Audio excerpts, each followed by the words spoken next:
Welcome. This is a quiet historical story, told slowly.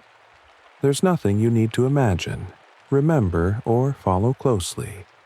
You can simply listen or let the words drift past as you rest. The story begins in its own time, and it will continue whether you stay awake or not. The door is heavy, made of oak, that has darkened over decades to the color of strong tea. The wood is thick, perhaps 4 inches. The storm outside is still there, a low, steady sound that presses against the outer walls like a hand resting gently on stone.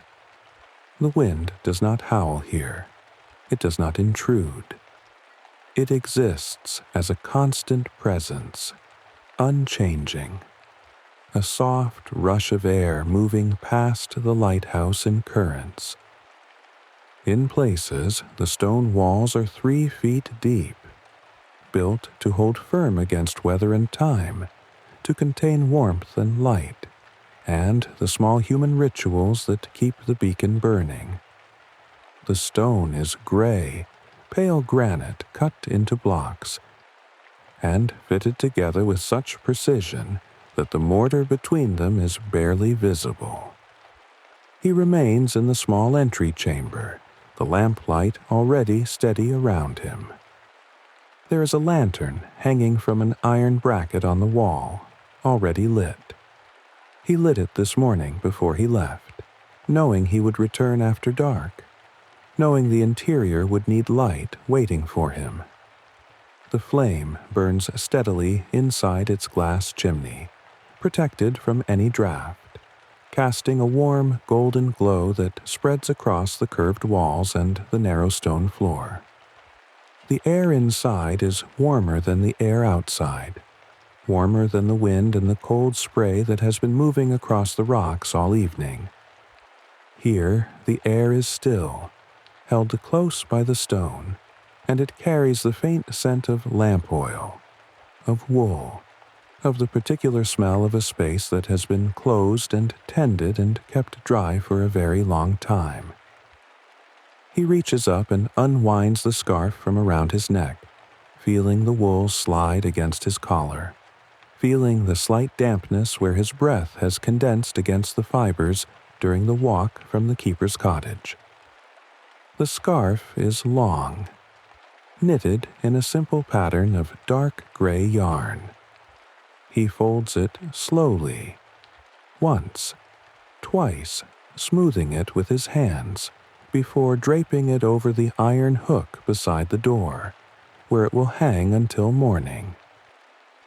His coat comes next.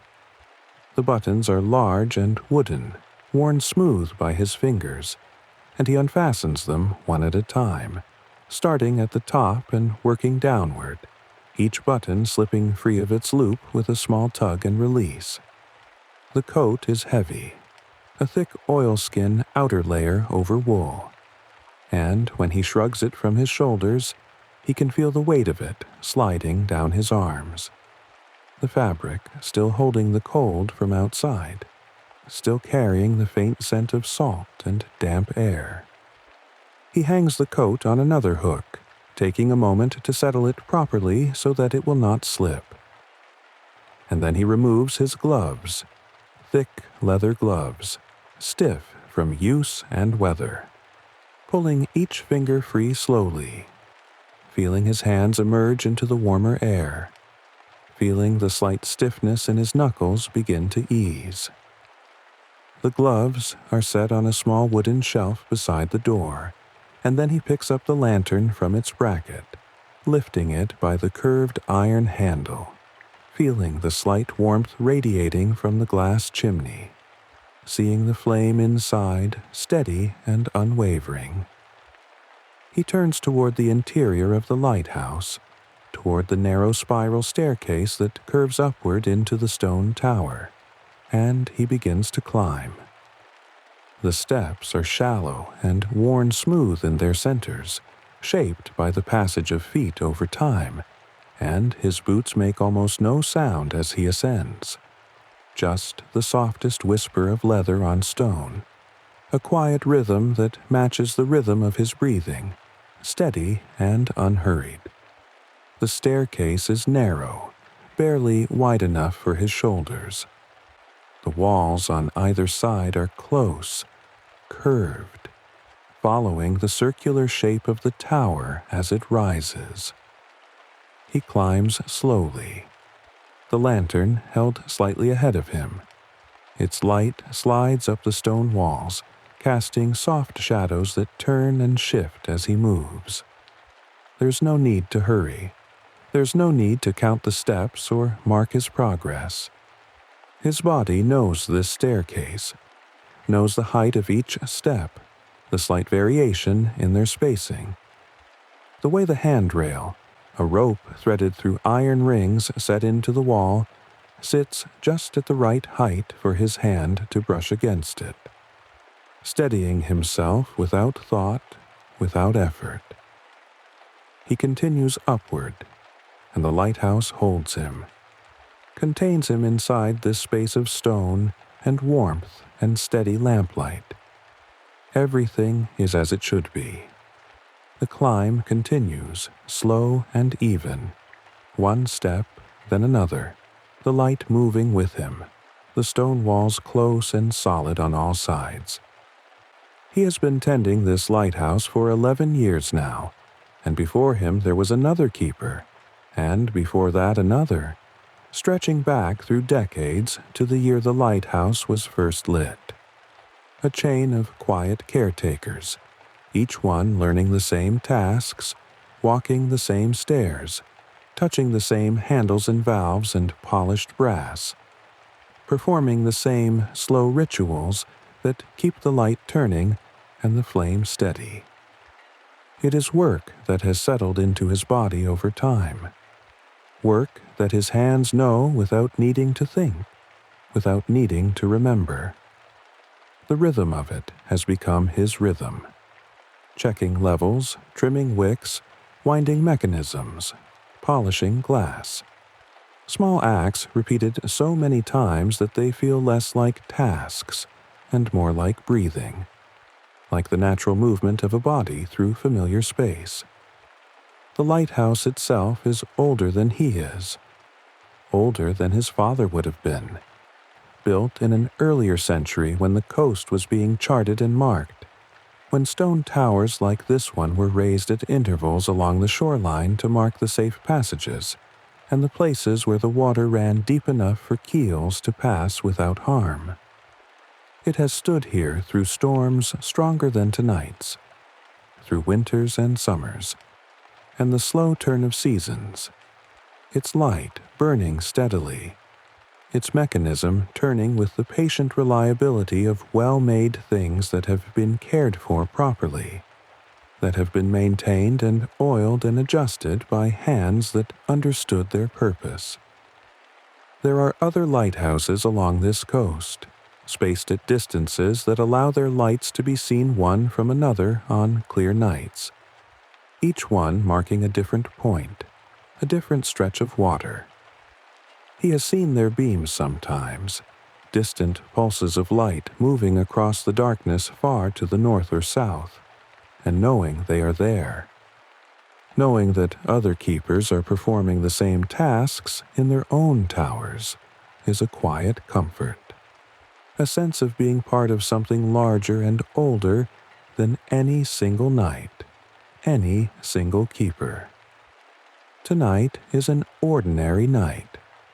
The storm is the kind of weather that comes regularly in this season, expected and unremarkable, bringing rain and wind that will pass by morning or the morning after, leaving the air clearer and the world washed clean. It is not a night that requires anything unusual, anything beyond the standard routines that he performs every evening. The mechanisms here are old but sound. The clockwork that turns the light is reliable, wound each day, its gears meshing smoothly, its weights descending at the pace they have descended for decades. The lamp itself burns steadily when it is properly maintained, and he maintains it properly. Not because the night demands vigilance, but because the work is simply done this way, has always been done this way. Because there is a satisfaction in keeping systems running as they were designed to run, in being part of that continuity.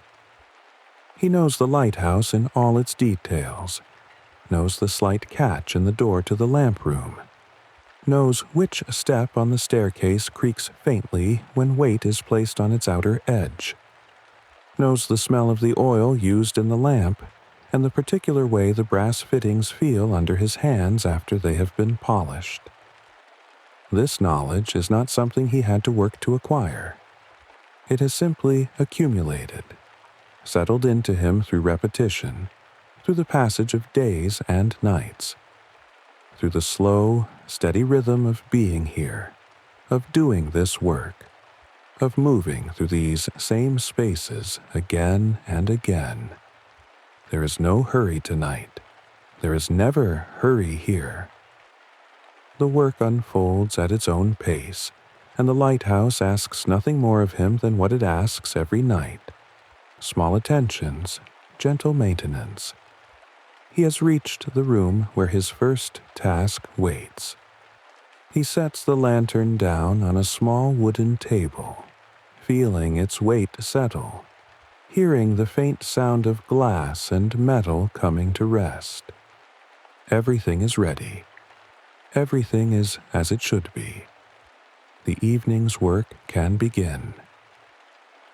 The lamp room is small and circular, its walls following the curve of the tower, and in the center of the room, mounted on a heavy brass pedestal, stands the lamp itself, a structure of glass and metal that rises to just above his chest height, its panes fitted together in panels that catch and hold the light from within, diffusing it outward in a steady, even glow.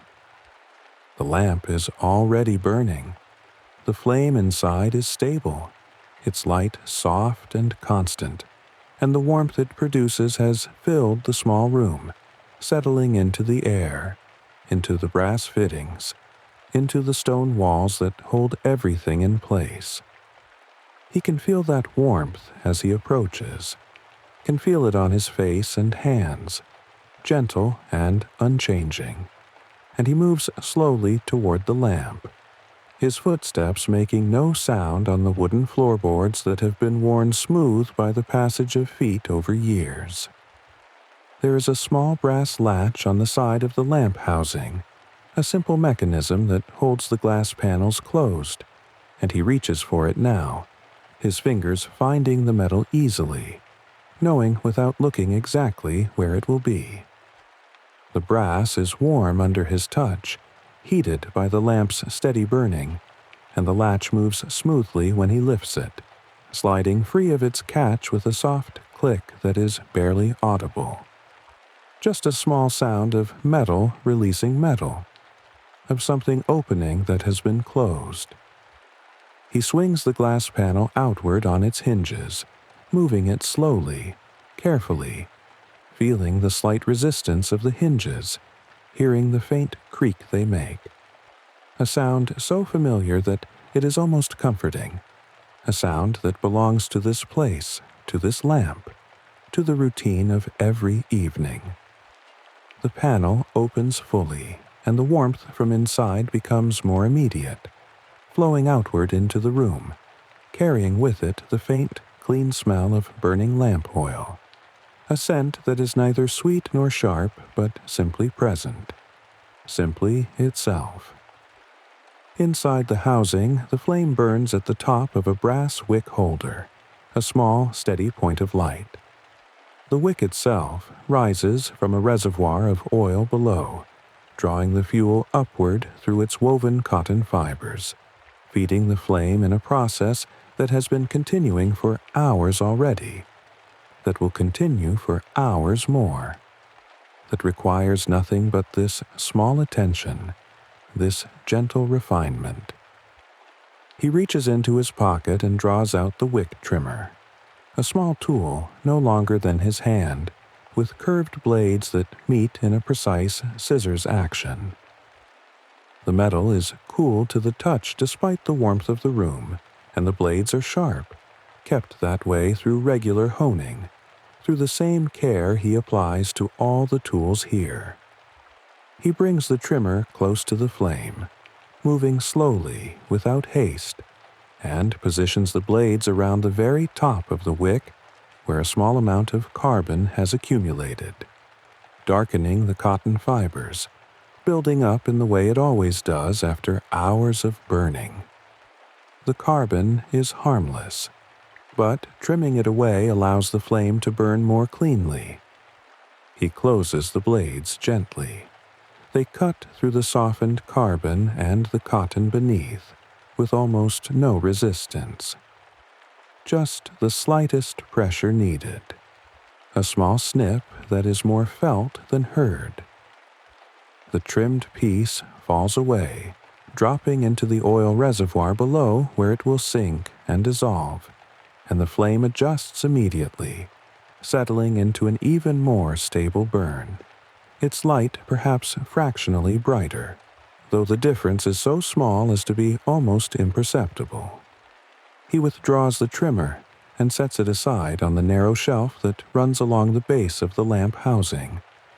A shelf designed exactly for this purpose, for holding tools during maintenance, for keeping everything within reach. He watches the flame for a moment, not out of concern, but simply out of habit, out of the same attention he has given it every evening for 11 years. His attention moves to the oil reservoir now. A brass chamber, visible through a small glass inspection port, set into the side of the lamp.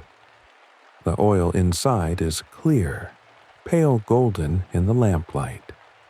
Its level reaches to a line etched into the glass, a mark that indicates sufficient fuel for the night ahead. The level is good. It requires nothing. In the morning he will refill it, but for now it holds enough. He reaches up and takes hold of the glass panel again, feeling its weight, feeling the warmth that has transferred from the lamp into the glass itself, and he begins to swing it closed, moving it slowly back into position, watching as the gap between the panel and the housing narrows, as the warmth becomes once again contained, held inside where it belongs. The hinges creak softly again, the same sound they made when opening, but reversed now, and the panel settles into its frame with a gentle, final sound. Glass meeting brass with precision. The latch is engaged with a small press of his thumb, sliding back into place, clicking softly as it locks, and then the lamp is closed again, sealed and tended. He steps back from the lamp, his hands falling to his sides, and he stands for a moment in the warm room, feeling the heat of the lamp on his face, hearing the absolute quiet that surrounds him.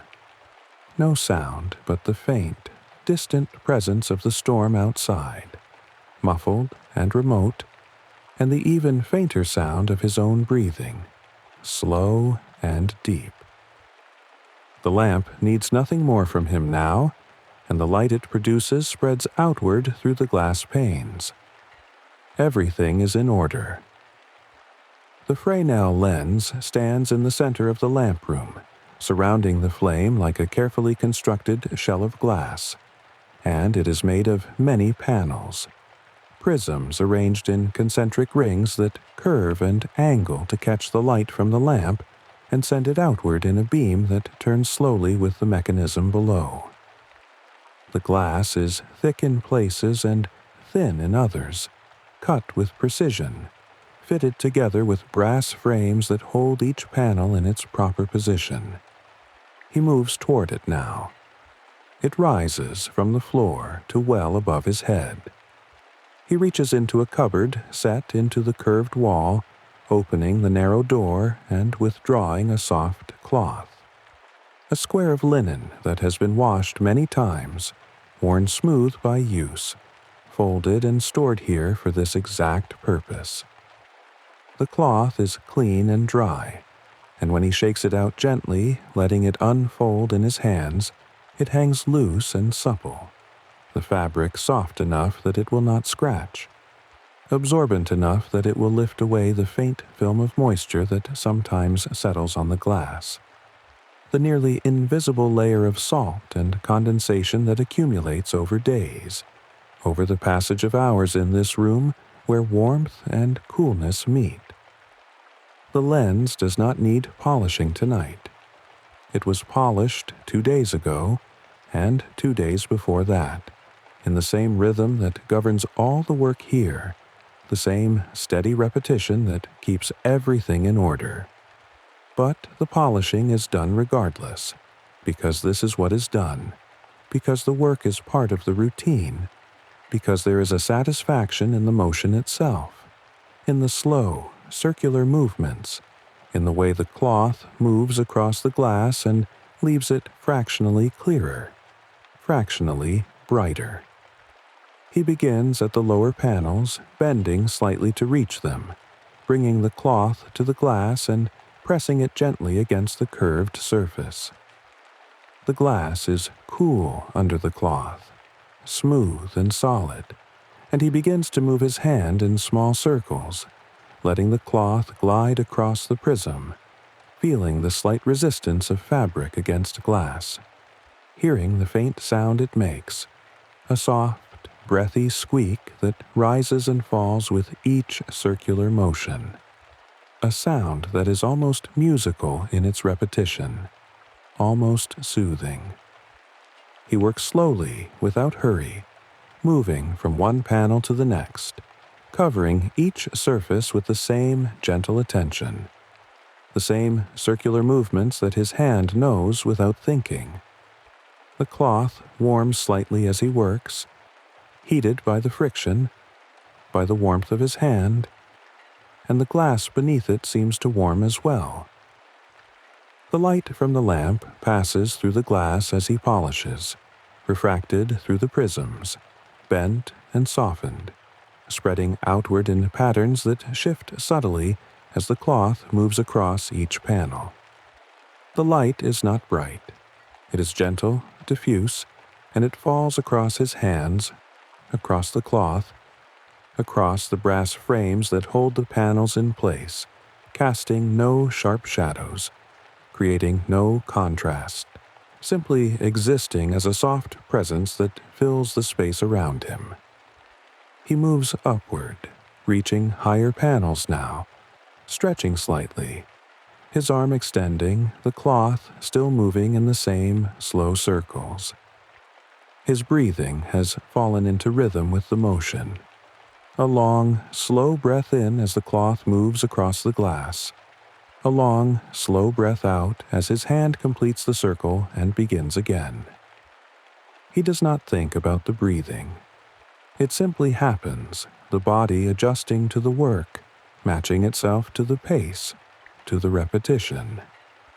The panels in the middle section of the lens are larger, and he spends more time on each one, covering the curved surface methodically, moving from left to right, from top to bottom, the cloth never lifting away completely, simply sliding from one area to the next in a continuous, unbroken movement. He completes the middle section and moves higher still, standing on his toes slightly to reach the upper panels, his arm extended fully now, the cloth still moving in those same slow, circular patterns. The warmth from the lamp is stronger here, closer to the flame, and he can feel it on his face, on his outstretched arm, a gentle heat that does not demand anything, that simply exists as part of the room, part of the air he breathes. The uppermost panels are smaller, fitted together in a cap-like arrangement above the lamp. He polishes these with the same care, the same unhurried attention, moving around the lens as he works, taking small steps, adjusting his position, always keeping the cloth in contact with the glass, always maintaining that slow, circular motion that has become the only motion that matters, the only movement in the room besides the quiet rising and falling of his breath. When he has completed the circuit, when every panel has been attended to, he steps back and lets his arm fall to his side. The cloth is warm now in his hand, slightly damp from the condensation it has lifted away, and he folds it slowly, bringing the corners together, smoothing it flat, folding it again until it is a small, neat square that fits easily in his palm. He returns it to the cupboard, setting it on the shelf where it will rest until it is needed again, and he closes the cupboard door with a soft click of wood meeting wood. The polishing is complete. The glass is tended. Below the lamp room, accessible by a short descent down the spiral stairs, there is a chamber where the clockwork mechanism lives. A space just large enough for a man to stand comfortably, its walls following the curve of the tower, its floor solid stone worn smooth by the passage of feet. The mechanism itself stands mounted against the wall, housed in a tall wooden case of dark oak that has been oiled and cared for over decades until it gleams softly in the lamplight, its surface reflecting the flame from the lantern that he carries with him, that he sets now on a small shelf built into the wall for exactly this purpose. The mechanism has been turning since morning, since the last time it was wound, its gears meshing and rotating, its weights descending slowly through the height of the tower, pulling cables that turn the lens above in its steady, measured rotation. The sound of it fills the chamber, a soft, rhythmic clicking, a gentle tick that marks the passage of the gears, the movement of brass and teeth catching and releasing, over and over in a pattern that has not varied, that will not vary, that continues with the same reliable precision it has maintained for all the years the mechanism has been installed here. He approaches the wooden case and reaches for the brass latch that holds its door closed, his fingers finding the cool metal easily, pressing the small lever that releases the catch. The latch clicks, a single, clean sound, and the door swings open on hinges that have been kept oiled, that move without resistance, revealing the interior of the mechanism. The arrangement of brass gears and wheels and weights that occupy the space within. The gears are arranged in a vertical column, each one fitted precisely to the next, their teeth meshing together in perfect alignment.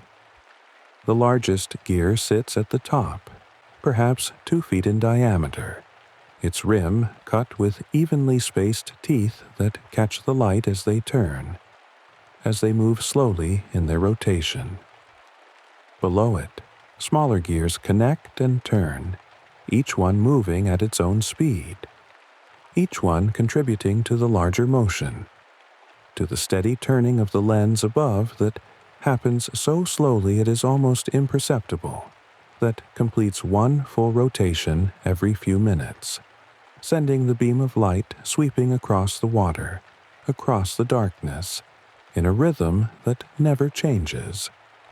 The weights hang from cables that run down through the center of the mechanism, through openings in the floor below, descending into the lower chamber where they have room to fall. They are heavy, cast iron cylinders, smooth and dark, suspended by braided steel cables that are strong and reliable, that have held these weights through thousands of windings, through years of steady use. The weights have descended perhaps halfway through their possible travel, pulled down by gravity over the hours since morning, and now they need to be raised again, wound back to the top of their travel so they can continue their slow descent through the night. Continue pulling the gears. Continue turning the lens. He reaches for the winding handle, a length of iron fitted into a socket on the side of the largest gear, a handle that extends outward at a comfortable height, that fits into his hand as though it were made for his grip alone, though it has been held by other hands, by other keepers.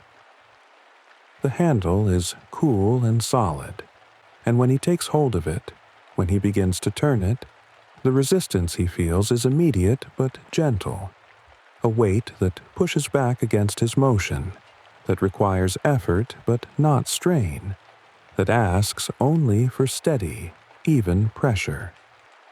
He turns the handle slowly, moving it in a wide circle. The gears respond, clicking as they move, as the teeth catch and advance. The sound changes slightly as he winds. The steady tick becomes punctuated by the deeper, more substantial click of the winding mechanism engaging, of the weights beginning to rise, of the cables taking up the slack and pulling the iron cylinders upward, inch by inch. He continues turning, his arm moving in that same circular path, his hand gripping the handle firmly but not tightly, his body settling into the rhythm of the motion. The handle moves smoothly, and he can feel the mechanism working beneath his hand, can feel the transfer of energy from his motion into the gears, into the weights, into the system that will continue turning long after he has finished, long after he has left this chamber and moved on to other tasks. The weights rise slowly. He can see them through the opening in the floor, can watch as the cables wind around their drums, as the iron cylinders lift toward the ceiling of the lower chamber, moving upward in small increments with each rotation of the handle. His breathing has matched itself to the motion. One breath for each rotation. In as the handle moves forward, out as it comes back around. A rhythm that is easy, that requires no thought, that simply happens as his body performs the work it has performed so many times before. The mechanism continues its clicking, the gears turning, and the sound of it is constant, unchanging. A mechanical voice that speaks in the language of brass and iron, of precision and reliability, of systems that do what they were designed to do without variation, without failure. He reaches the point where the resistance increases slightly, not dramatically, not suddenly, but gradually, indicating that the weights have reached nearly the top of their travel, that the winding is almost complete. He continues turning, adjusting his grip slightly, maintaining the same steady pace, the same circular motion. And then the mechanism clicks differently, a final settling sound. The weights have reached the top of their travel. The winding is complete. He releases the handle and it stays in place, held by the gears, and the mechanism settles into its work. The gears resuming their steady tick. The weights beginning their slow descent once more, pulling the cables, turning the gears, rotating the lens above in its patient, endless circle. He steps back from the mechanism, his hand falling to his side, and he listens for a moment to the sound of it, to the clicking that continues without him, that requires nothing from him now, that will continue through the night, through the hours of darkness, doing what it has always done, what it will always do, turning and clicking and measuring time in its own steady rhythm. He reaches for the door of the wooden case and swings it closed, the hinges moving smoothly, the door settling into its frame with a soft sound. The latch is engaged, clicking into place, and the mechanism is enclosed again, its sound slightly muffled now but still present, still audible. A soft clicking that comes from behind the wood, a heartbeat of brass and iron that fills the chamber with its reliable rhythm. The winding is complete. The mechanism is tended. The work continues without attention, without concern, turning steadily through the night as it has turned through every night before this one. The rhythm holds. There is a small table against the curved wall of the lamp room, positioned near one of the narrow windows where daylight enters in the morning hours, though now the window shows only darkness beyond the glass, only the faint suggestion of rain still falling in the night outside. The table is plain, made of oak that has darkened with age, its surface smooth and level, marked in places by old ink stains that have settled into the grain of the wood. Faint shadows of words written long ago that have soaked through pages and left their traces behind. On the table sits the logbook, a heavy volume bound in dark leather, its spine thick and sturdy, its pages sewn together with strong thread. When he draws it toward him across the table, he can feel its weight, can feel the solidity of all the pages it contains. Pages that have been filled over months, over seasons, with entries written in his hand and in the hands of keepers before him. A continuous record of nights and days, of routine tasks completed, of the steady, unchanging work of tending the light.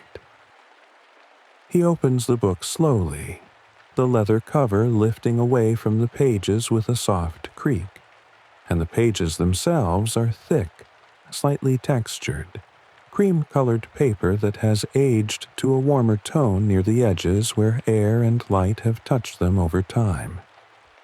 The book falls open naturally to the most recent entries, to the page where he last wrote. Neat, even lines of black ink, each entry separated from the next by a small space, each one recording the same information in the same order, following the format that has been followed for as long as the logbook has been kept. He reaches for the pen that rests in a wooden tray beside the logbook. A simple pen with a steel nib, its handle made of wood that has been polished by the oils from his hand over years of use. The ink bottle sits beside the tray, a small glass bottle with a cork stopper that he removes. He dips the pen into the dark ink, feeling the slight resistance as the nib enters the liquid. The date comes first, written in the same place it is always written, at the left edge of the page. The numbers form easily under his hand, the pen moving across the paper with a soft, scratching sound. He writes the month, the day, the year, each character complete and clear, and then he moves to the right, leaving a small space, and writes the time.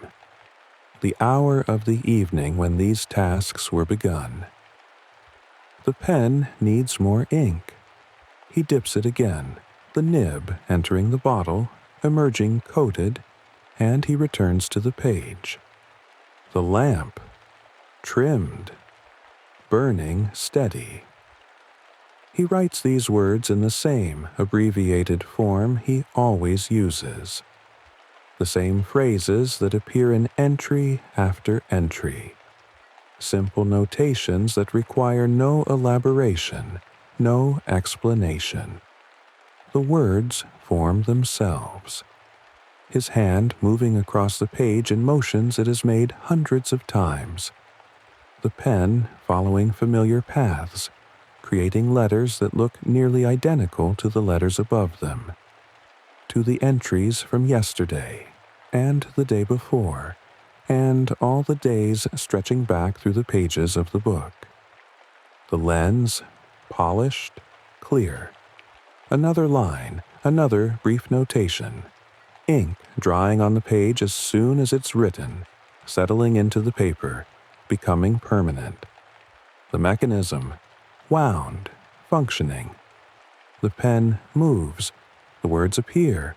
The entry continues in its steady progression from one detail to the next. recording what has been done, what has been checked, what continues as it should continue. He pauses to dip the pen once more, and the lamplight falls across the page, across his hand, across the black lines of ink that glisten slightly where they are still wet, still settling into the fibers. The light is steady, warm, casting no harsh shadows, simply illuminating the page enough for him to see clearly, enough for the writing to continue without strain. Weather, rain, steady wind. He writes this in the same abbreviated style, noting the conditions not because they are remarkable, but because they are noted every night. Because the logbook records these things as part of its purpose, as part of the continuous record it maintains. He sets the pen down in its tray, the nib resting against the wood, a small bead of ink gathering at its tip before being absorbed into the grain. His hand rests for a moment on the edge of the table, and he looks at the entry he has just written, at the lines of text that sit below yesterday's entry, that will sit above tomorrow's entry, part of the continuous record, part of the ongoing rhythm. The entry is complete. He closes the logbook slowly, the pages settling together. The cover falls closed with a soft sound, and he returns the stopper to the ink bottle, pressing it down gently until it seats properly, sealing the ink inside. He sits in a wooden chair that stands against the curved wall of the lamp room. A simple chair with a straight back and arms worn smooth by the hands of keepers who have sat here before him. The chair is positioned near enough to the lamp that its warmth reaches him. He can feel the gentle heat on his face and hands. It is a constant presence, and he sits within it, his body settled into the seat, his back resting against the wood, his hands resting on the arms of the chair, palms down, fingers relaxed. The lamp burns steadily behind its glass panels. The light spreads outward through the lens in its slow rotation. It turns with the mechanism below that continues its work, continues its clicking, the soft ticking rising up through the stone floors. A sound so constant that it becomes part of the silence rather than an interruption of it. He can hear the storm still, though it is very distant now, very faint, just the softest suggestion of wind and rain against the outer walls. The thick stone holds the weather at bay. The warmth from the lamp has settled into the room, into the stone walls, into the wooden chair, into his own body where it rests without tension. His breathing is slow, deep, each breath drawn in and released without thought or effort. The lens rotates. The light spreads outward. The weights descend at their measured pace.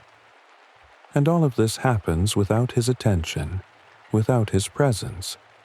He sits in the chair and feels the warmth, and hears the soft clicking, and exists within the enclosed space of stone and wood and steady light. His eyes are open, though what they see is only the lamp, the glass panels, the warm glow that fills the room with its gentle illumination. He does not focus on anything in particular. He does not examine or observe. He simply allows the light to be there, the warmth to be there, the sounds to continue in their pattern, and his body remains still, settled, at rest. The hours of the night stretch ahead, unmeasured and unhurried. There is no need to mark their passing or think about where they lead. They will move on in their own time, as they always do. while the lighthouse continues its quiet work. He remains in the chair within the stone walls. The light turns and the mechanism clicks softly. Warm air rests around him, and his breathing slows, settling naturally into the steady rhythm that fills the room. The light continues its slow rotation. The lens turns above the lamp in its familiar path. The beam moves outward through the glass, passes across the darkness beyond the walls, and returns again, completing its circle without pause. Below, the mechanism keeps its steady rhythm. Gears move. Weights descend. The sound settles into the room and remains there, soft and even, neither drawing attention nor falling away. He stays in the chair, his body at rest. His breathing is slow and regular, each breath following the last without effort, blending easily with the quiet movement of the lighthouse around him. Warmth from the lamp rests in the room, held by the stone and wood. It touches the chair, the floor, the still air, and remains unchanged. Outside, the weather continues at a distance, faint and muffled, never reaching beyond the walls. Inside, the light turns as it has been turning, and the sound continues in its steady pattern. The night moves on without being counted, and the lighthouse continues, holding its rhythm as it always does.